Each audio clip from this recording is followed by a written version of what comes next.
Ananya's secret code. Ananya's mama said to her with care, "Ananya, sometimes strangers may try to talk to you.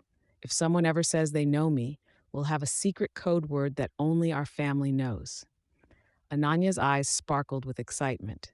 Excitedly, Ananya asked, "Like a spy game?" "Yay! What's our code?" Softly, Mama leaned in and whispered. Mama said seriously, "Unicorn. But remember, this is our family's magic word. No one else should ever know it. Every family must make their own secret word, too." A man approached Ananya. "Your mom sent me to pick you up," the man said deceptively. Ananya remembered the rule and asked smartly, "What's the code word?" The man looked confused, clearly not expecting this question. "Uh, what code word?" the man asked, confused.